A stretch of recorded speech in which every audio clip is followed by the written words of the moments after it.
মানুষ ভাবে চাকরি মানে শুধু অফিস আর ডেস্ক, কিন্তু কিছু চাকরি আসে নিয়তি থেকে, যার দরজায় অফার লেটার নয়, লেখা থাকে ফিরে যাওয়া মানা। হ্যালো মা, আমি ঠিক পৌঁছে গেছি। হ্যাঁ, ডাক্তার প্যাটেল বলেছিলেন উনি রিসিভ করবেন। হাসপাতালে একটু পুরনো টাইপের লাগছে। তোমাদের সাথে কথা পরে বলবো, এখন রাখি। আহুর সেন, নতুন সাইকোলজিক্যাল অ্যানালিস্ট। অনেক দেরি করে ফেলেছ। মানে ওরা তো 1987 সাল থেকে তোমার জন্য অপেক্ষা করছে। এই হাসপাতালে সময় যেন আটকে গেছে।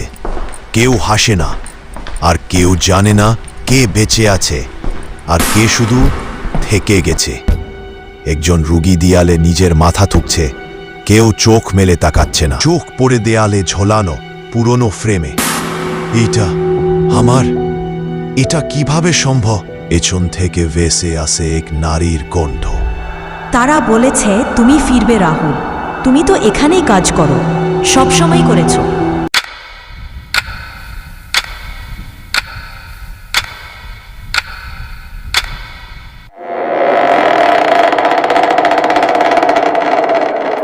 রাতে যখন ঘুম আসে, ঠিক তখনই খোলে এক দরজা, যার অস্তিত্ব কোনো ম্যাপে নেই। রাহুল দৌড়ে নিচে নেমে যায় একটা পুরনো ফাইল রুমে। হঠাৎ একটা টর্চ জ্বলে, সামনে সারি সারি ফাইল, সব নাম রাহুল সেন।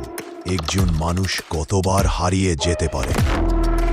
যদি তার অতীত মনে না থাকে, তবে সে কি আদৌ নতুন, নাকি সে আগেও এসেছিল, মরেছিল, আবার ফিরে এসেছিল? না, আমি তো নতুন।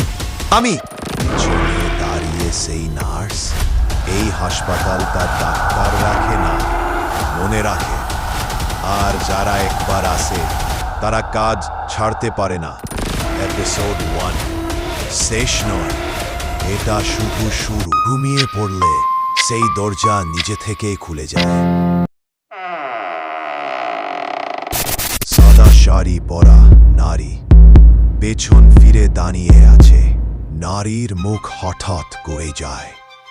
হঠাৎ তার মুখ দেখা যায় রাহুলের মৃত স্ত্রীর মত। নেক্সট এপিসোড চোখ প্রকাশিত হবে সামনের সপ্তাহে। সাবস্ক্রাইব করো, না হলে চোখ খুললেও কিছুই দেখতে পাবে না। ভিডিওটা কেমন লাগলো কমেন্ট করে জানাবে।